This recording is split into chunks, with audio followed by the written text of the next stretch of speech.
Hey guys, tonight we board a creaking, sea-slicked pirate ship floating somewhere in the endless blue of the 17th century. You lean over the rail salt, crusting your sleeves, watching the waves roll on without urgency. There's no raid today, no enemy ship in sight. Just clouds moving like lazy ghosts and the occasional groan of old timbers. It's not quite the swashbuckling adventure you expected, huh? The truth is, pirate life between plunders is kinda boring and uncomfortable. You're squinting against the sun, itching from unwashed clothes, and wondering when your last piece of dried mango turned into jerky. You're also pretty sure your bunkmate stole your socks and repurposed them as a hand puppet. Welcome aboard. So before you get comfortable, take a moment to like the video and subscribe, but only if you genuinely enjoy what I do here. And hey, let me know your local time and where you're listening from.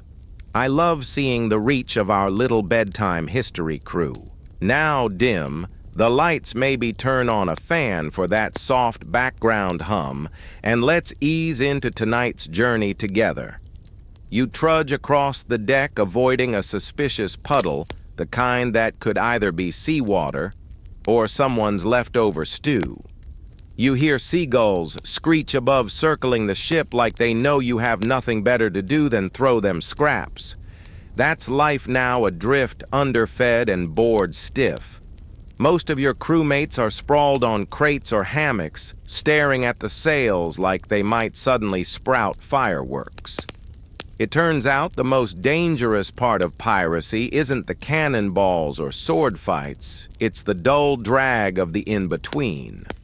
When the raid is over and the loot is stashed, the ship becomes a floating prison made of damp wood splinters and the overpowering scent of pickled fish. Historians still argue whether pirates spent more time raiding or waiting to raid, but all signs point to the latter. And what fills that awkward silence? Not treasure maps or parrot training montages, just days, long ones, sticky with sweat and buzzing with gnats. You try to sleep through the heat, but the ship rocks like a drunken seesaw. You dream of land, not even for gold or glory, just for the feel of dirt under your boots. Your dreams fade into the creaking lull of sails above, stretched like ancient laundry. One of the crew drops anchor on a story you've heard 17 times before, something about a ghost island and a buried ruby the size of a melon. The tale never ends the same way. Sometimes the ghost is a siren, sometimes a monkey, sometimes it's just dysentery. You stop listening after melon. Your captain sits nearby, meticulously oiling his boots. Not his pistol, not his cutlass, just the boots. You've learned not to question the hierarchy of pirate priorities. Someone nearby is braiding rope into knots that look suspiciously decorative. Another is scratching tally marks into the mast, like a prisoner counting days. That might actually be you. The sails barely flutter. The sea is calm, too calm. It's the kind of stillness that makes you think something is waiting, but nope, just the ocean. And your own slow descent into maritime monotony. Fact, pirate ships could go weeks between engagements. Actual weeks. Some journals from the era are more complaints about meals and mildew than anything else. Today we saw a cloud shaped like a pig. Riveting stuff. And while the legends talk about rum and revelry, the rum usually runs out in a week and revelry gets tiring when it's just 6 sweaty guys playing cards with sea lice. You spend a whole hour today making eye contact with a barnacle on the hull. Another sailor swears he saw a mermaid. He's immediately told to drink water and sit in the shade. You keep thinking something dramatic will happen. A sea monster, a mutiny, a storm. But all you get is sunburn and a bird that poops perfectly into your boot. At night, things don't improve much. The stars are beautiful, sure, but your back hurts from sleeping on coils of rope, and the guy next to you snores like a walrus with asthma. You start naming constellations out of boredom. That one, that's the leaky barrel.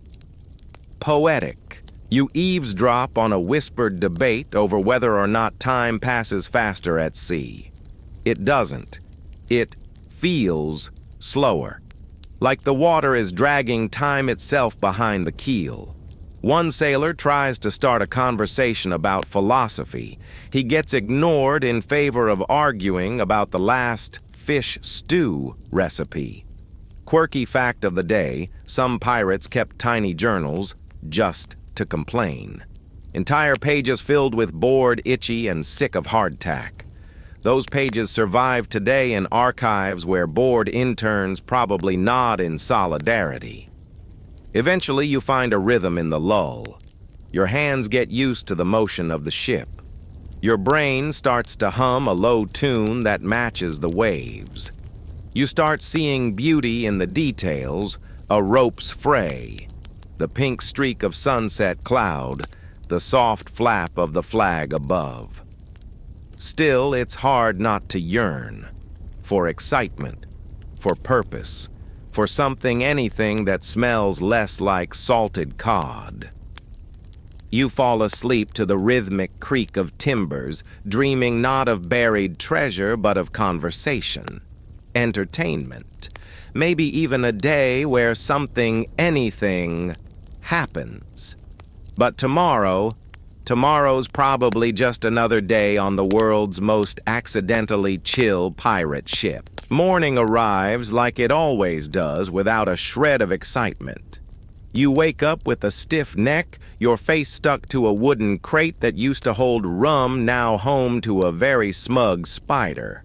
The sun stabs through the rigging in a dazzling display of, well, another reminder that nothing has changed. There's a slight breeze. A few gulls circle overhead.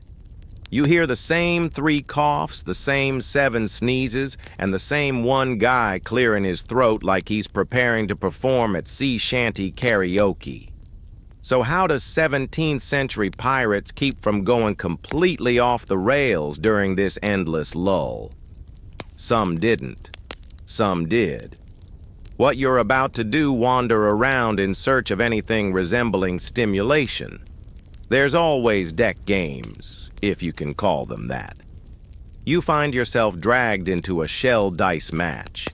It's part gambling, part shouting, and part staring into the middle distance, while someone insists the seashells are haunted. You don't win. You never win. But you do come away with a splinter and a headache, so that's something. Then there's music, or the seafaring equivalent. You pass by a man plucking a fiddle so violently it sounds like a cat stuck in a windmill. A group joins in by slapping barrels and humming off-key. You join in for exactly 34 seconds before realizing you'd rather chew a boot. Some historians suggest pirates may have crafted makeshift instruments from ship debris. A loose plank becomes a drum. A musket barrel reimagined as a flute. It's less concert and more sounds of a haunted tool shed, but it helps pass the time. You take a turn swabbing the deck again, not because you were asked, but because it gives your arms something to do. The grime doesn't come off. It's been there since the Dutch captain before the current one. You start naming the stains. That one's Margaret. Margaret smells weird. You spot a group trying to catch flying fish with nets. They never do, but they try every day like a maritime form of optimism therapy. There's a guy reading upside down. You ask why. He says it makes the story new. You stop asking questions. Mainstream history often glosses over these idle times, focusing instead on battles and treasure. But day to day, pirate life. It's mostly maintenance mischief and mild existential crises. And sure, there's storytelling. Tall tales spun with each telling until they grow bloated with impossible detail. You overhear one, now something about a sailor who arm wrestled a kraken. The story ends with the kraken crying. You nod politely. Historians still argue whether pirates truly valued storytelling, or if it was just a way to keep morale above mutiny mode. Either way, it works. You feel 3% more awake afterward. Your buddy has started carving faces into potatoes. Not carving with potatoes into them. He's got a whole family now. You greet Captain Mash with the appropriate level of respect. Below deck, things don't get more exciting, but at least it's cooler. You hang out by the hammocks where someone has built a card tower. It stands for 3 seconds before the ship lurches and collapses it. No one speaks. A moment of silence for structural ambition. Quirky tidbit. Some pirate ships held unofficial contests who could eat the most hardtack without water, who could balance longest on the bowsprit, who could fart loudest while keeping a straight face. You do not enter this one. Sometimes you nap, even if you're not tired, just because it breaks up the day. One sailor claims to lucid dream on command. He insists he lives a full second life as a tavern owner in Barbados. You suspect he's just really into napping. Then someone proposes a rat race, not a metaphor. They've caught 2 rats, drawn a track with chalk, and placed bets. The rats do not cooperate. Instead, they fight and escape. Entertainment achieved. Occasionally, boredom gets weirder. Like the day someone decides to create a ship mascot out of discarded boots and mop strands. They call it Sir Mopsworth. He attends dinner. No one finds this strange. The cook, always a source of surprise, decides today's stew will include an unidentified fruit they found drying in the sun. Everyone eats it anyway. You think your tongue goes numb, but it might just be your imagination. Or scurvy. Hard to tell. You try to journal inspired by others. But halfway through your entry, day 7. Stared at clouds. Again, you realize you've written the same thing 3 days in a row. Still, it feels productive. The captain announces a parade. It's just everyone walking in a circle around the deck with hats on backwards. There's no music, no destination, no reason. It ends when someone twists an ankle. And yet through it all, there's a strange comfort, a rhythm of absurdity, a camaraderie in the collective boredom. You begin to understand that surviving the in-between isn't about finding meaning, it's about enduring until meaning returns. That night, a sailor reads poetry aloud. It's terrible. Rhymes ocean with emotion. But you listen anyway, because it's something. Then just before sleep, you glance up. The stars are out again, dancing in the black soup of the sky. One of them streaks across the night, a shooting star. No one cheers. But you all saw it. A moment. A flicker of magic in the middle of tedium. You roll over hand, resting on your coin pouch, still empty. But maybe you've collected something more valuable today, patience. The next morning, you wake up with the kind of stiff back only a wooden hammock and persistent humidity can provide. You blink, yawn, and smell a breakfast that consists of exactly 2 things, salt and regret. One of the newer recruits tries to call it ocean risotto. You make a mental note to never trust that man with anything ever. After the meal, the ship's carpenter gives a grumbling announcement repairs are needed. Again. This ship is basically held together with rope prayers and a level of denial usually reserved for doomed relationships. You're roped literally into helping. Your task: hold a lantern and try not to drop it on anyone's head while others patch up the creaking hull. This kind of work is repetitive, messy, and somehow both boring and stressful.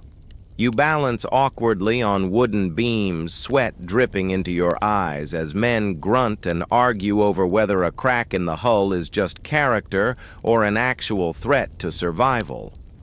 Mainstream history often shows pirates as swashbuckling adventurers with cutlasses and parrots.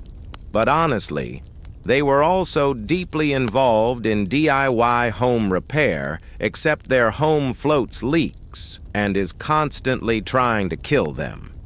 During a short break, you sit on a barrel and chat with the ship's cook. He's stirring a pot of something that hisses more than it bubbles. You ask what's inside. He says hope. You're pretty sure it's dried peas and possibly soap. You sip anyway. One sailor, clearly overqualified for this life, sketches caricatures in charcoal on spare sailcloth. Today's masterpiece, a rather unflattering rendition of the first mate with exaggerated eyebrows and what can only be described as judgmental nostrils. You laugh harder than you probably should. Someone nearby starts philosophizing. It happens about once a week. He's perched on a coil of rope, staring into the sea like it owes him money. What if the ocean is just a really big mirror, he asks. You nod solemnly. No idea what it means, but it feels profound. In an attempt to shake the monotony, the crew organizes an impromptu fashion show. Yes, really. Tunics are tucked, belts are swapped, and a curtain is made from a torn-up sail. You strut down the deck in mismatched boots and a sash made from laundry rope. Someone claps slowly. The captain looks confused but mildly impressed. Quirky tidbit pirates often borrowed fashion from those they robbed: Spanish silks, French coats, English wigs. You once saw a man in lace gloves swabbing the deck like a Renaissance duchess with a mop. Then there's the writing. Not formal letters, no. Pirates don't exactly have mailing addresses. But coded messages, crude poems, and bizarre graffiti cover the inside of your storage crates. One reads, "Here sat Bill. He didn't like soup, now he's gone, fell in a loop." You don't ask. Historians still debate how literate the average pirate really was. Some argue many were former sailors or soldiers who could read just fine. Others suggest most communication happened via crude symbols, gestures, and aggressive yelling. Based on what you've seen today, lots of yelling. There's a minor incident when someone tries to start a fire to make tea and nearly sets the mainsail ablaze. The crew handles it with their usual efficiency, scream, panic, stomp it out, then go back to pretending nothing happened. Tea. Anyone. As the day slouches forward, you find yourself on lookout duty. It's a long stretch of nothing but sky ocean, and the occasional dolphin mocking you with its freedom. You consider yelling shark just to stir some energy below deck, but decide against it. Last time someone did that, the ship's only good bucket was thrown overboard in panic. You amuse yourself by naming clouds. That one looks like a cannon. That one a dog. That one. Probably your lost sense of purpose. You sigh dramatically and hope someone heard. During another game of dice, a heated argument breaks out over whether snail eyes is a valid role.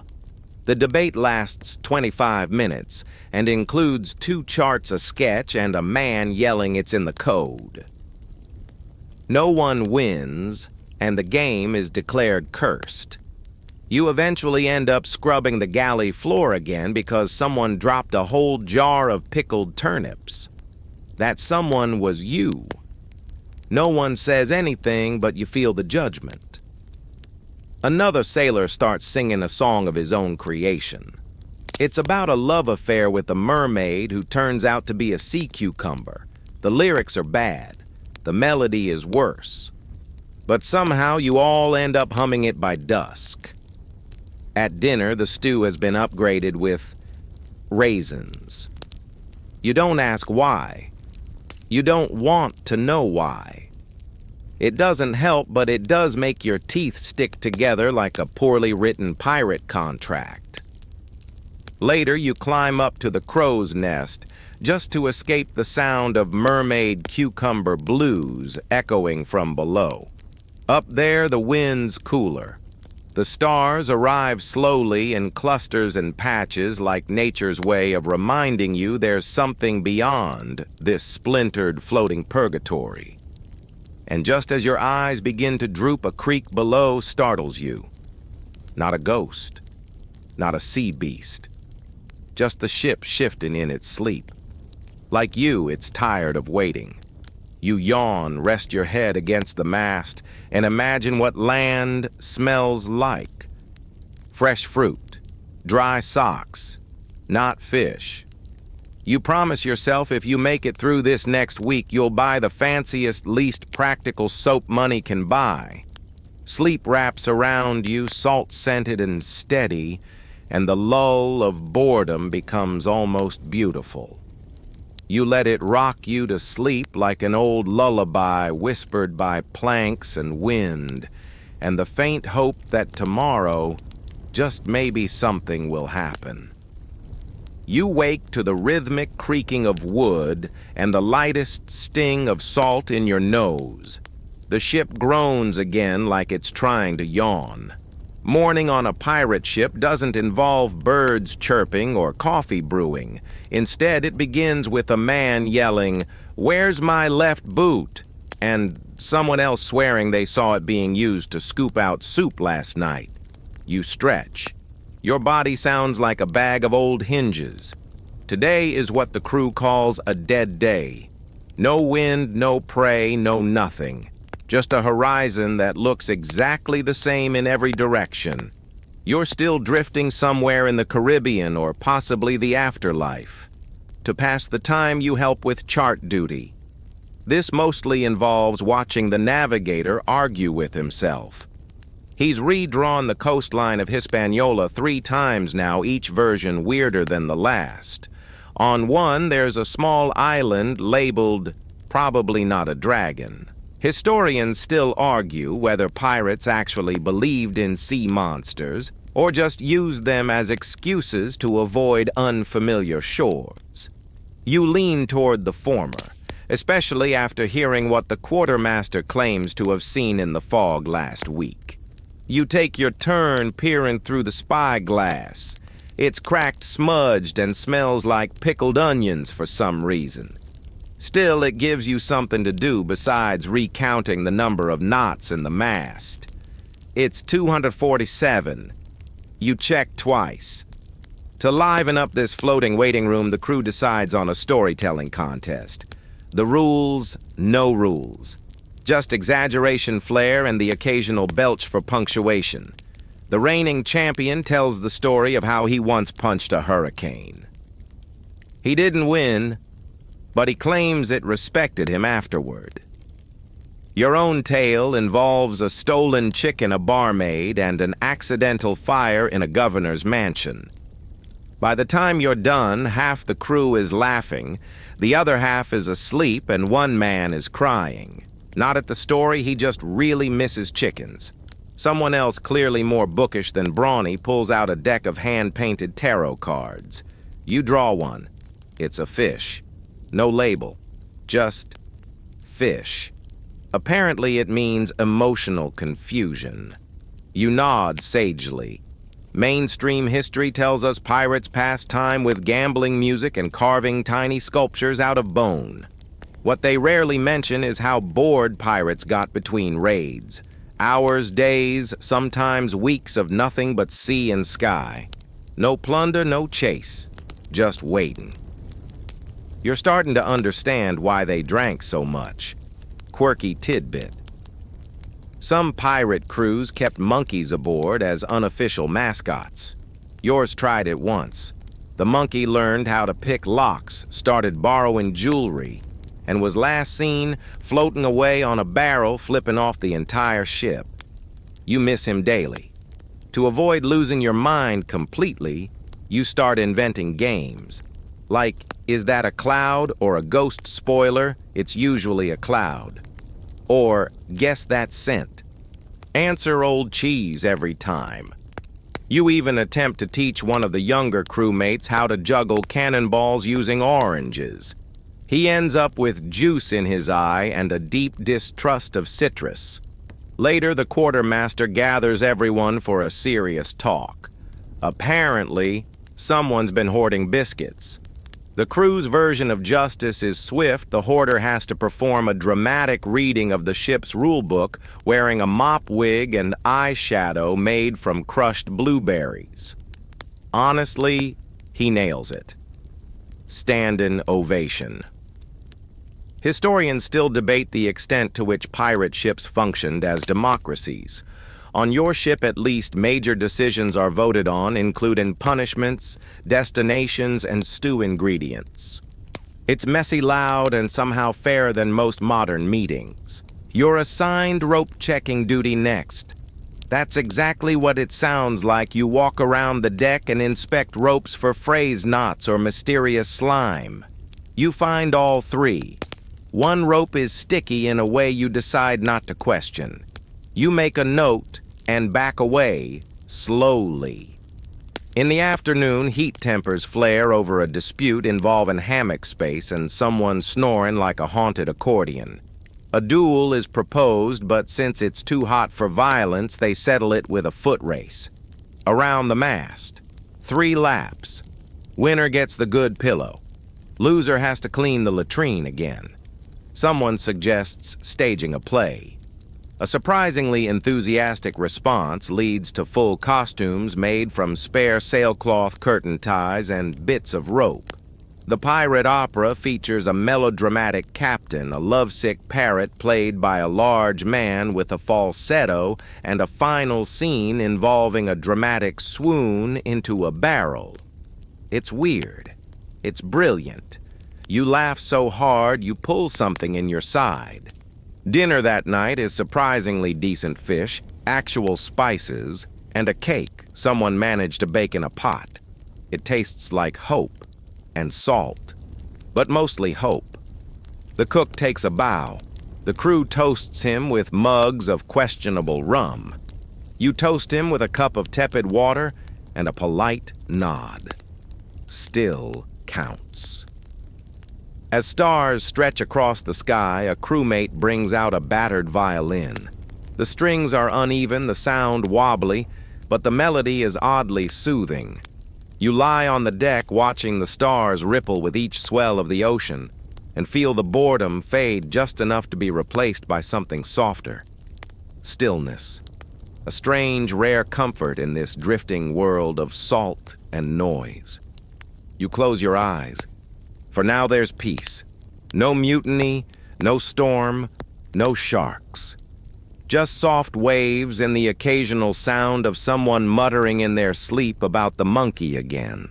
Morning creeps in, not with a bang, but with a soggy splat. You wake up to find your blanket, such as it is, soaked by a surprise overnight squall. Your toes are pruny. Your patience is thinner than the deck boards under your hammock.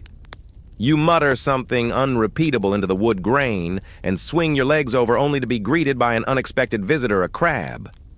On deck, just sitting there. He stares at you. You stare back. You nod. He leaves. Today, the crew's collective energy is best described as unhinged theater troupe. On day 7 of no audience. One man has tied a net around his waist and insists he's a mermaid now. Another has decided his new pirate name is Captain Crunchbeard and demands everyone salute. No one does, but he's undeterred. The captain calls for a ship-wide chore day and groans ripple through the deck like bad stew. You're assigned inventory duty. which means squeezing into the cargo hold to count sacks of flour, salt pork, dried beans, and one suspiciously heavy crate labeled, "Definitely not a curse." You leave that one alone. Historians still argue whether pirate ships followed formal supply tracking. Some say yes, order mattered more than we think. Others suggest it was pure chaos, and your current experience leans hard toward chaos. You find 2 sacks of sugar, 3 bottles of something labeled medicinal, and a taxidermy bird. Someone swears brings good luck. It smells like wet wool and regret. As you work, the ship lurches gently, waves calm, but insistent. The boards creak like tired old bones. You pause now and then to wipe your forehead, listen to the distant laugh of a crewmate above, and wonder not for the first time what month it is. No one really knows. The ship's official calendar is just a piece of driftwood with scratches and smudged charcoal. To keep spirits up, the bosun organizes a trivia contest.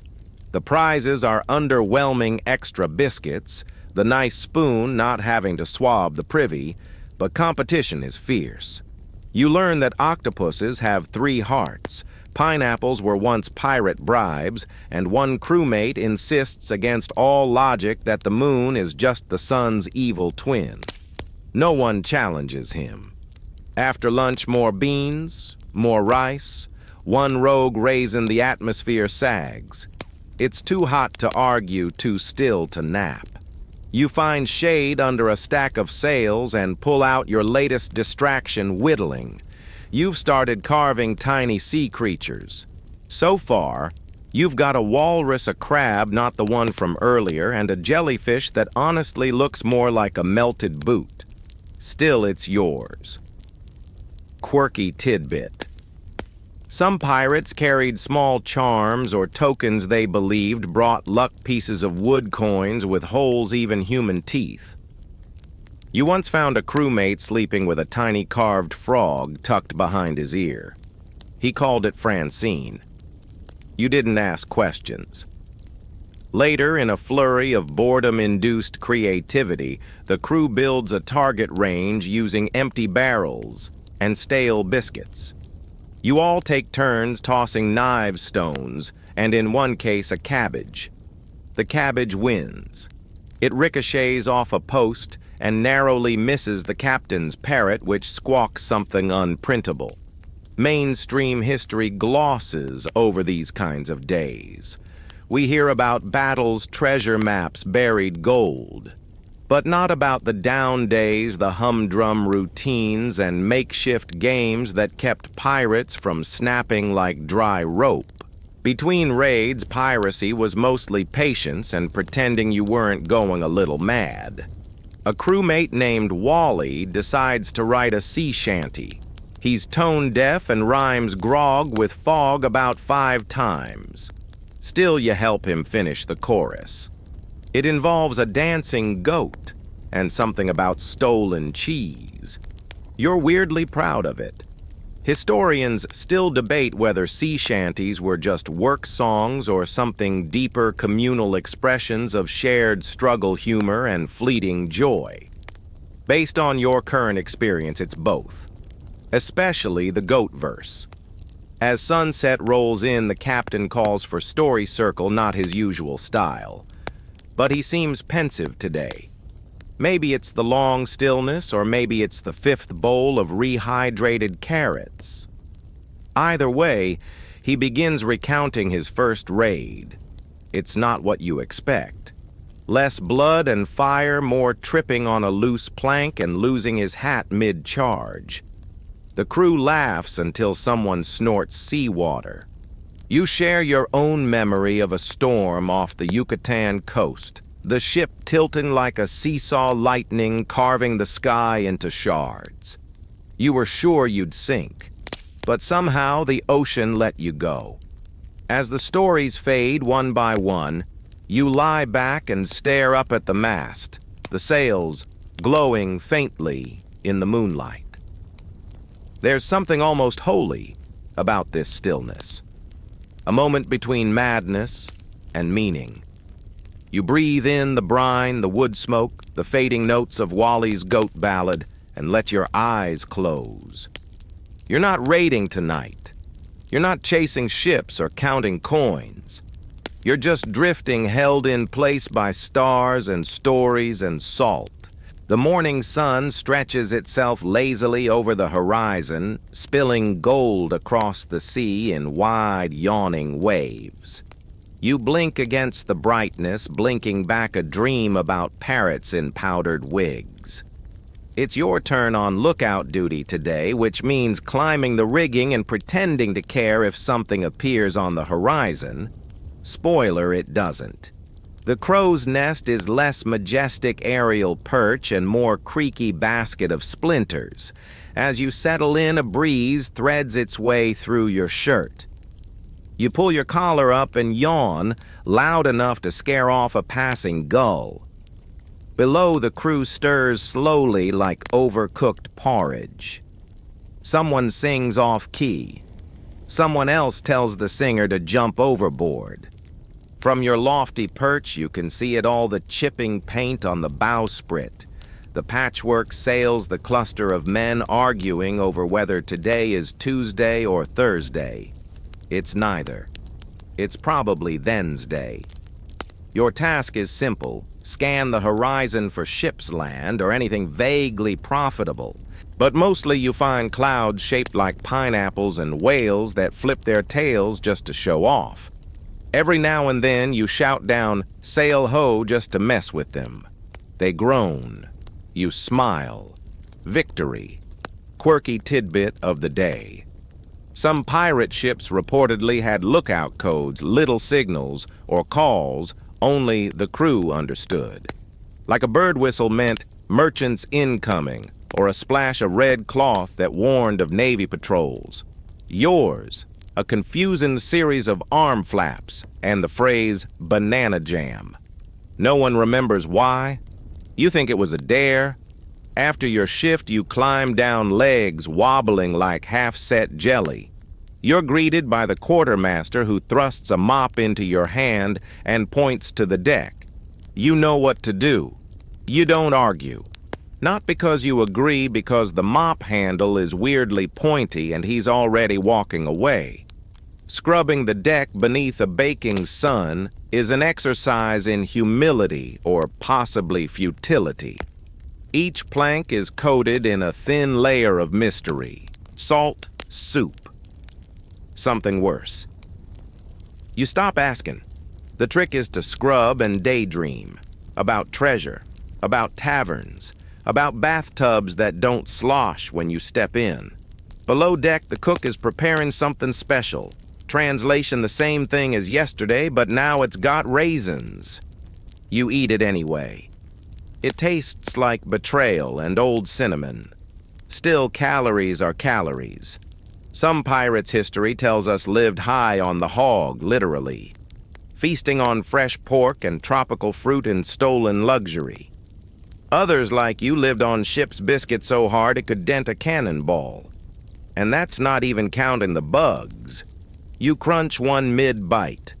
Pretend it's a spice. The afternoon drifts in slow and sticky.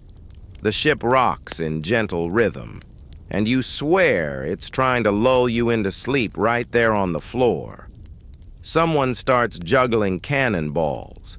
It's not impressive, it's alarming. You move out of range. Historians still argue whether pirates kept strict roles, bosun, gunner, quartermaster, or if the lines blurred when boredom set in. Today, the line between cook and mad scientist definitely blurs. The cook's new invention, salted fish pie with a crust made of stale biscuit mush. It's an experience. You chase it down with rainwater and a prayer. By late afternoon, the crew gets an idea. A big one. A bold one. They're going to host a pirate talent show. You don't remember agreeing to it, but now you're assigned as judge, along with a parrot named Bartholomew.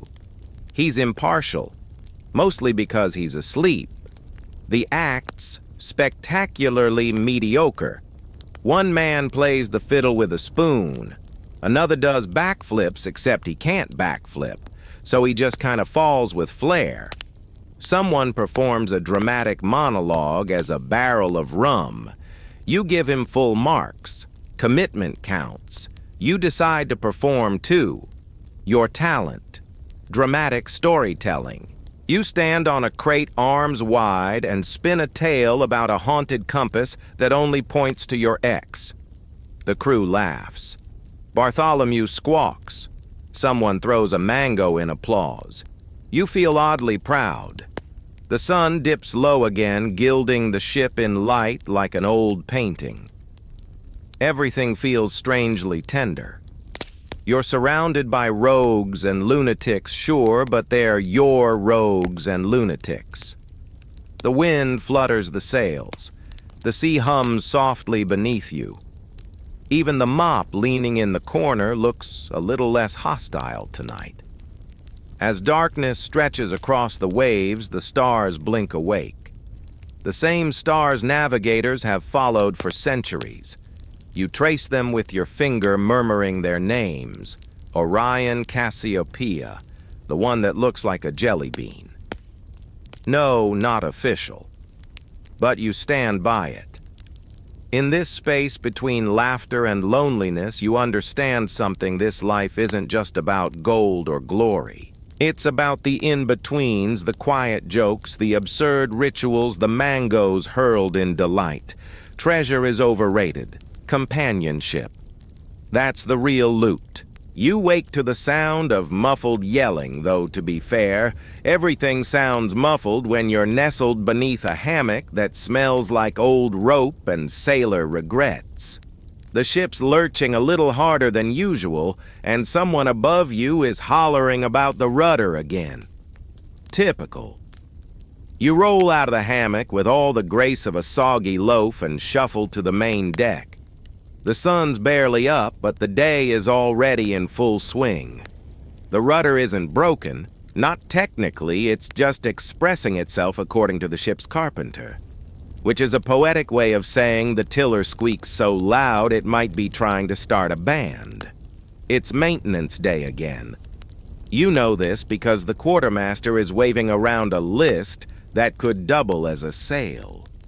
You're assigned to assist the sailmaker, which sounds noble until you realize it means sitting cross-legged in the hot sun, stitching canvas while trying not to sew your own pants to it.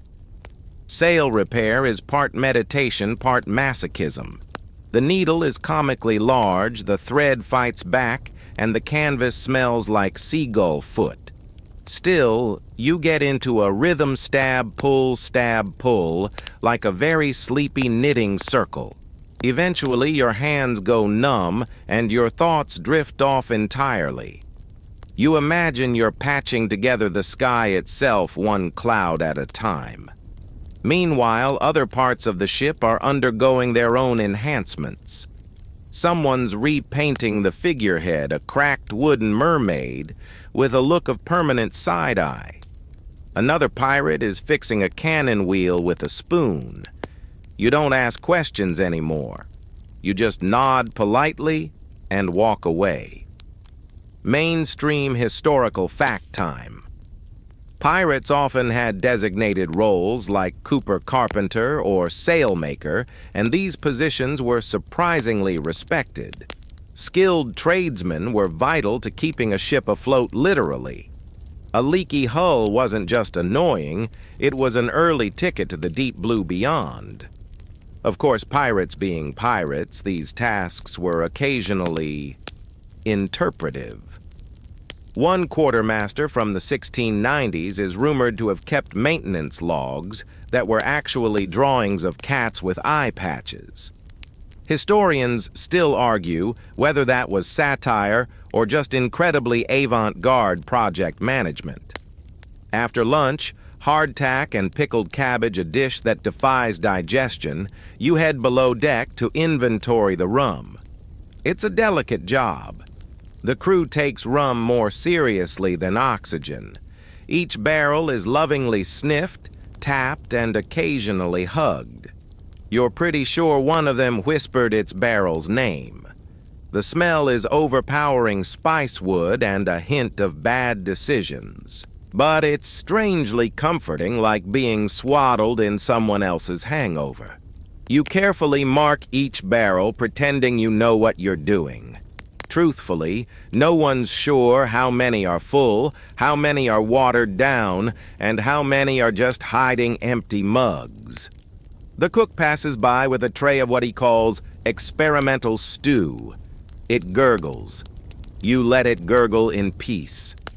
Above deck again, you find yourself drawn into a ship-wide debate, which is worse, being becalmed or being stormed on. Voices rise, arms flail, and someone starts drawing diagrams in spilled grog. You argue that at least storms do something, while calm seas feel like slow death via sunburn and ennui. The discussion ends in a toast naturally. By late afternoon, someone suggests a game. Not cards this time, those were confiscated after the incident. This is blindfolded barrel balance. The name is accurate if nothing else. You stand on an empty barrel blindfolded while the others spin it. Your job, don't die. It's oddly exhilarating. You last longer than expected, mostly by clinging to someone's hat. The barrel eventually rolls off the edge and you with it, but you land in a pile of rope. Softish. A round of applause follows. The parrot gives a sleepy good job. You feel like a hero. Quirky fringe. Tidbit. Some pirate crews created elaborate fake traditions purely to mess with new recruits.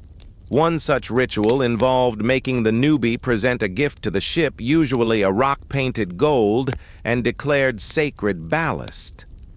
The crew would solemnly nod while trying not to burst into laughter. Your ship has a sacred coconut. Its name is Reggie. No one talks about Reggie disrespectfully. Evening comes cloaked in lavender skies and the scent of salt and citrus. Someone's figured out how to zest a lemon with a dagger. You nod in admiration. It's oddly beautiful watching the knife flick across the yellow peel tiny curls, dropping like confetti for a very niche party. Dinner is unusually festive tonight. Someone caught a tuna, which means fish stew with less mystery. The crew eats together on the deck legs, swinging over the edge bowls in hand. The stars creep out again, and a soft quiet settles over everyone. The kind of silence that's full, not empty. You finish eating and lean back against a coil of rope, your mind drifting again. You think about how strange it is that life on the high seas, famous for danger and adventure, is also so much about waiting. Waiting for weather, for wind, for the next ship to appear like a surprise guest in your long, salty party. Historians still debate whether pirates had more downtime than action time. Some claim raids were frequent and chaotic. Others suggest long weeks passed with little more than fishing stitching and philosophical debates about parrot names.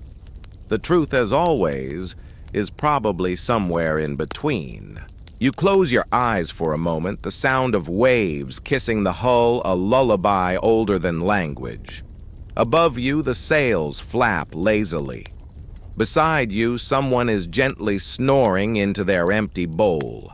The moon rises like a watchful eye, lighting your face in soft silver. Tomorrow you'll repair ropes or oil pulleys or maybe teach the parrot to curse in Latin. But tonight, in the warmth of full bellies and friendly faces, you feel the rare kind of peace that sneaks up when you least expect it. You shift, slightly. Make a pillow out of your vest and let the rhythm of the ocean carry you closer to sleep. You wake the next morning to the distinct smell of salt smoke and what can only be described as enthusiastic coffee. The cooks invented a new way to brew it by boiling beans in a cannonball. It's gritty, bitter, and probably illegal in 5 countries, but it does the job. You sip it while leaning on the railing, watching the horizon glow with dawn. Another day of drifting. Another day of not being rating or running for your life. You should be grateful, you suppose. And you are, sort of. But the itch is back. That creeping restlessness that slides under your skin like a splinter. You're a pirate, after all. You signed up for chaos, drama. At the very least, someone yelling fire in a way that isn't about soup temperature. So, what do? You get inventive. By midday, someone's proposed a ship-wide scavenger hunt. You're skeptical at first, but then they explain. The prize is the last bit of chocolate from the captain's secret stash. That's currency. That's motivation. Within seconds, the deck erupts into whispered plotting, frantic note-passing, and one extremely elaborate disguise made out of mop strings and attitude. The clues lead you into ridiculous corners of the ship, under the water barrel, inside the rigging, even behind the parrot's perch. He charges 1 peanut for access. You find yourself crawling, climbing, and contorting your way through what feels more like a nautical obstacle course than a treasure hunt. Eventually, someone wins. Naturally, it's the guy with the best hat, and he promptly licks the chocolate in front of everyone for dominance. The crowd both boos and applauds. Later that afternoon, the real entertainment begins. The crew decides it's time for a dramatic reading. What material do you have on hand, you ask? Well, someone borrowed a sailor's diary and someone else found a soggy play script in a ship you raided last season. You mash them together and voila, pirate theater. You're cast as Captain Swoon, a dashing rogue with terrible luck and excellent cheekbones. Your first line, "Alas, the rum is gone, and so too my will to bathe." There are dramatic swoons, sword fights with mop handles, and at least 3 improvised songs that rely heavily on the word yo-ho. The parrot again steals the show by delivering all his lines in impeccable timing, none of them relevant, all of them hilarious. Mainstream historical fact. Pirates weren't just swashbuckling maniacs. They were often surprisingly cultured. Some ships carried books, yes, actual libraries. Reading aloud wasn't uncommon. A ship run by Captain Bartholomew Roberts reportedly included plays and religious tracts among the loot, though it's unclear whether that was for inspiration or makeshift toilet paper. Fringe tidbit: one ship is said to have staged a mock trial every Thursday. A fake judge real charges, stealing someone's good spoon, excessive whistling, and very real bribes. The punishment was usually singing a humiliating sea shanty solo or being tied to the mast in a silly hat.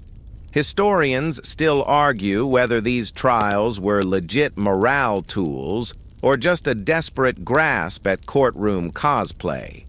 After the curtain call, well, actually, someone just rings the ship's bell. Twice, the cast bows, and you bask in the applause of your fellow misfits. It's weirdly fulfilling.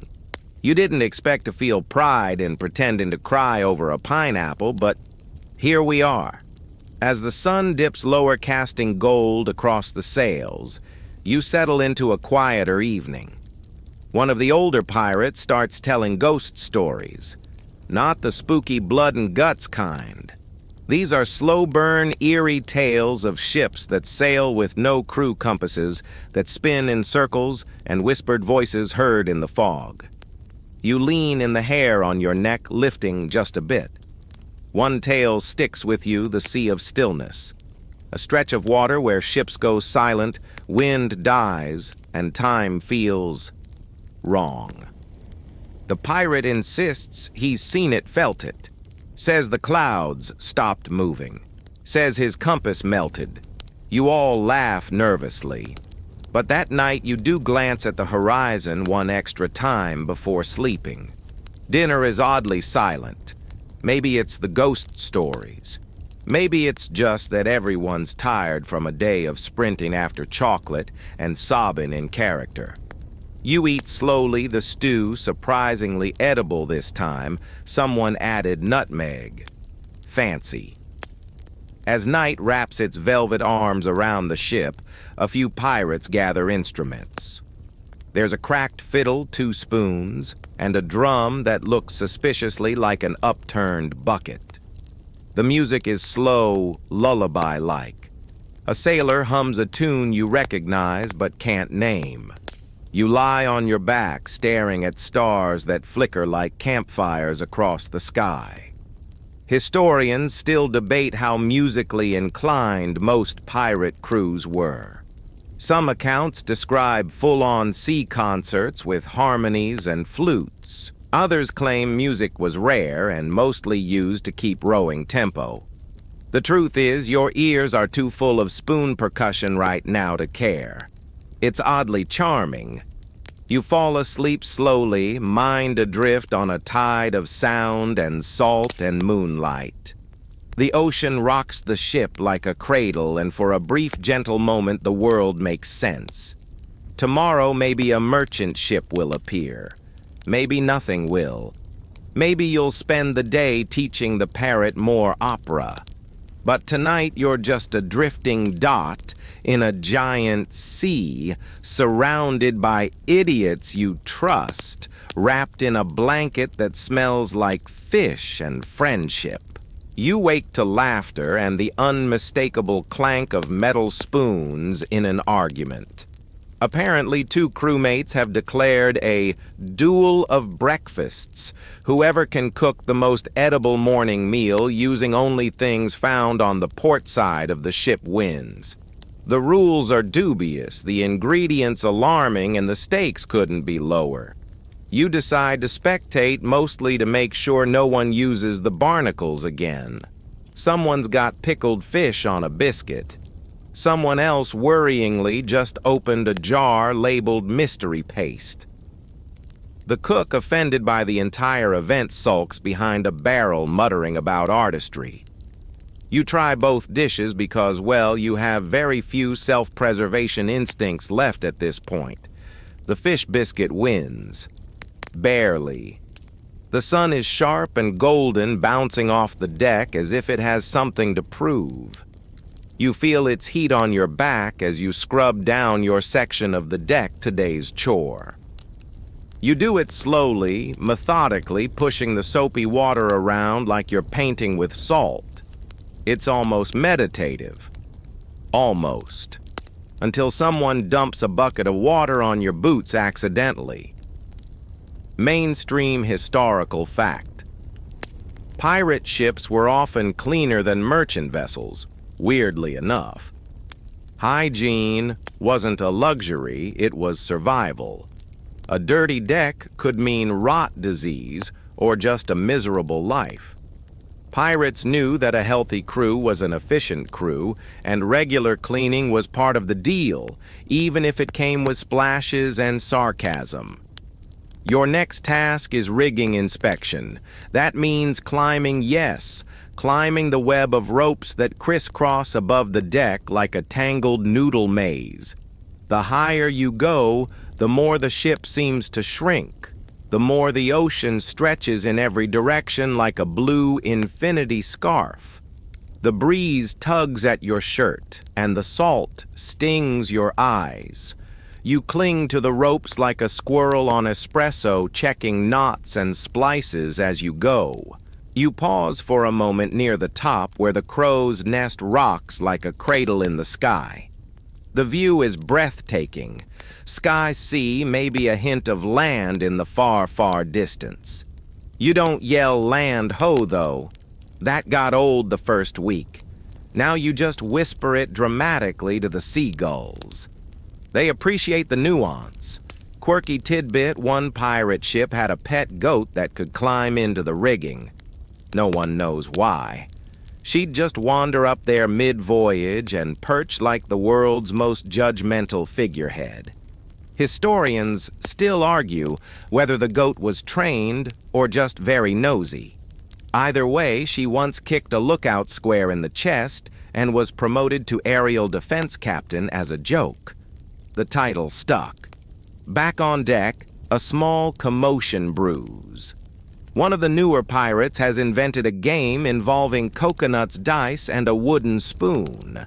No one knows the rules, not even the inventor. But everyone's playing because honestly, what else are you going to do while waiting for wind? The spoon game turns into a full tournament. Bets are placed. Cheating is attempted. The parrot somehow wins round 2. The crew insists on awarding him a medal which ends up being a bottle cap on a string. He looks pleased, or at least less grumpy than usual. The rest of the afternoon drifts by in a haze of light chores and light gossip. Someone claims they once saw Blackbeard's ghost in a fog bank. Someone else insists it was just a sleep-deprived pelican. You nod along, filing the image away.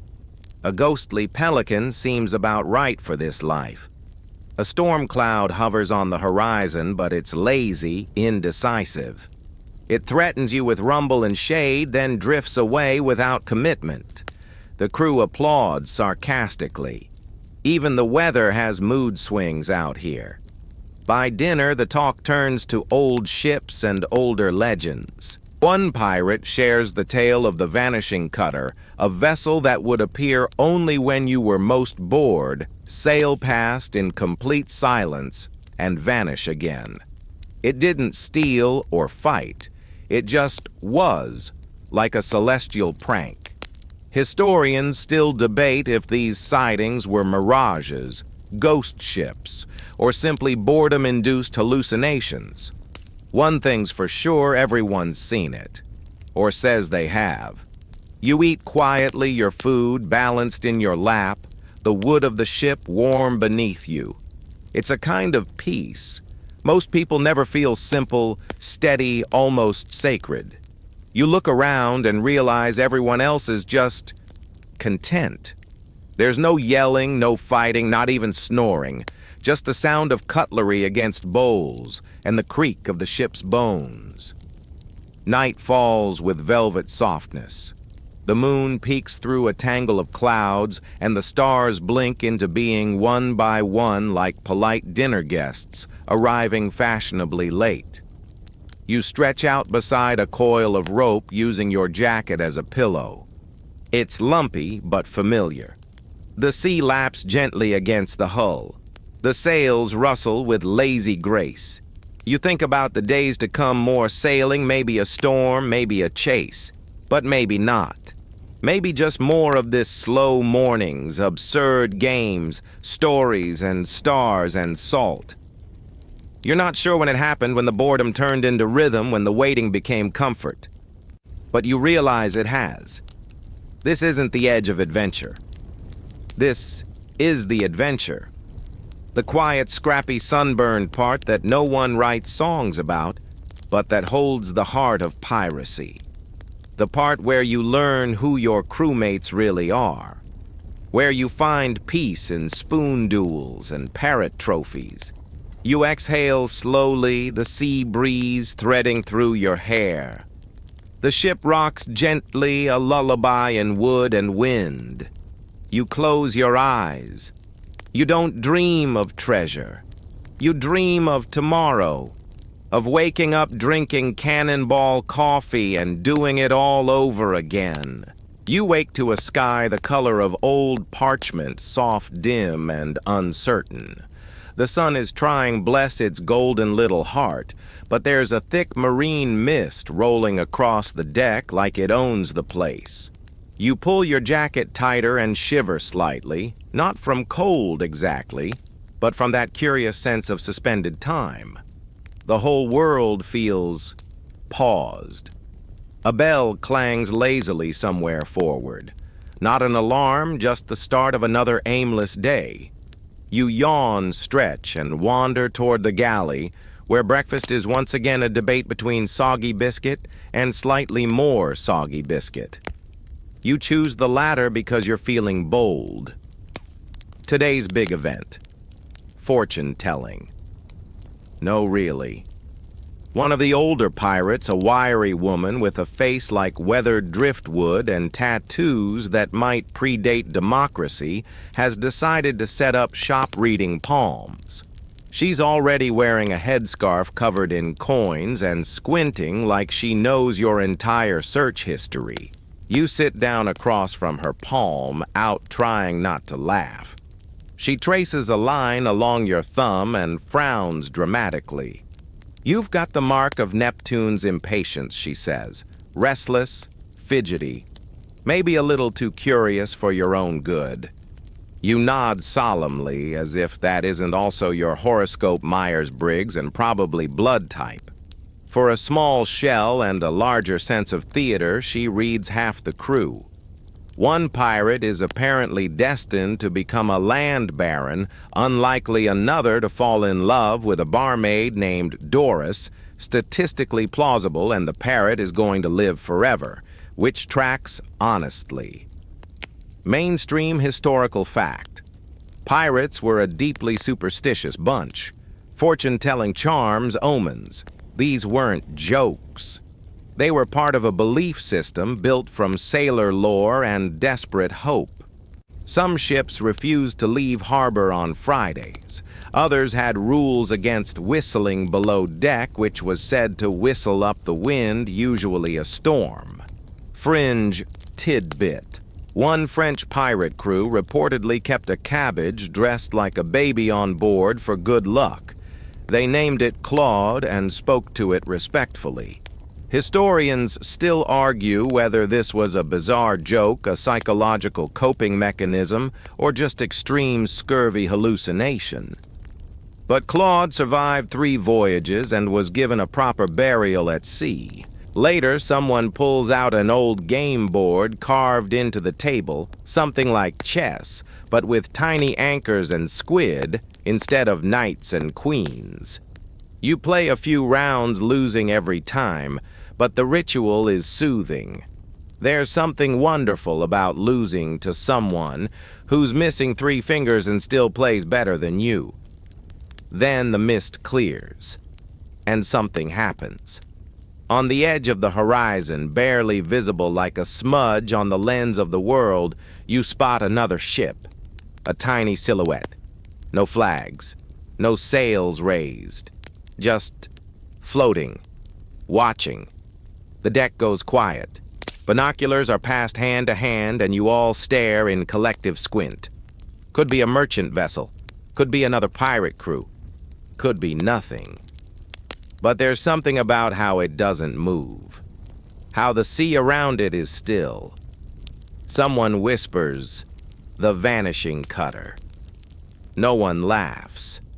You all watch for a long time, the tension drawing tight like rigging in a storm. Then, just as silently as it appeared, the ship drifts behind a patch of fog and is gone. You exhale, not realizing you'd been holding your breath. The captain shrugs and mutters something about wind shifts, but you see how his hand shakes just a bit when he puts down the spyglass. Historians still debate whether ghost ships were just tricks of the light hallucinations from salt exposure or ships lost in time.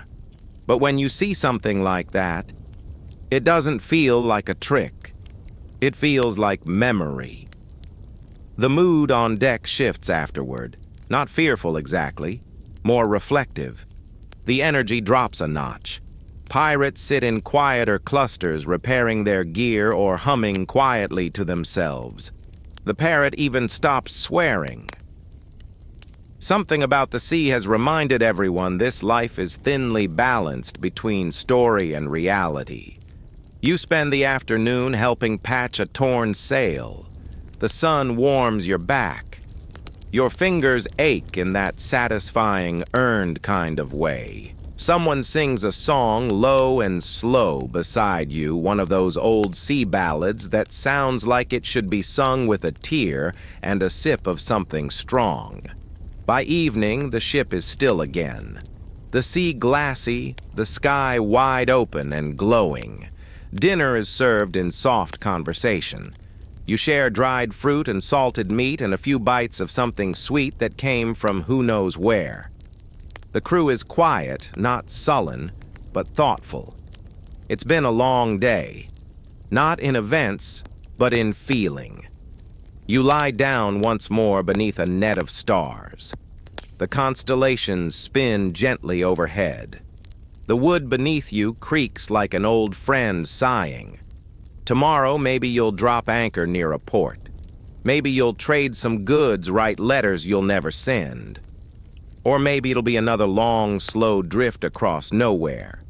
And maybe, just maybe, you'll see that silent ship again. But tonight, the world is soft. The wind hums low. The ocean is a lullaby. And you tired, curious, full of strange knowledge and stranger dreams are exactly where you're supposed to be. So now let your eyes grow heavier, your breathing slower. Let the quiet rhythm of the waves replace whatever thoughts still linger in your mind. Each rise and fall of the sea matches the rise and fall of your chest, the way the air drifts in and out, slow and gentle, like rocking in a hammock tied between the stars. You're far from the storm now, far from the clatter of dice and laughter, from the clang of cutlasses and the creak of rigging. There's only the soft echo of stories like fading music at the end of a long play. Your mind drifts not sharply, but like a feather riding the breeze carried gently past memories of cocoa duels, parrot scandals, silent ships, and songs sung into fog. The ship is safe. The sea is calm. And you're not the captain, not the cook, not even the spoon fighter champion. You're just someone who's seen it all, laughed through the boredom, napped under sails, sailed to nowhere and back again. So let yourself slip fully into stillness now. Let your body soften. Let every sound dissolve into the quiet hush of moonlight on waves. You are rocked gently by the world itself. And whatever dreams may come next, you'll face them with sea legs beneath you and salt air in your lungs. Sleep well, sailor. You made it. End of script. Sweet dreams.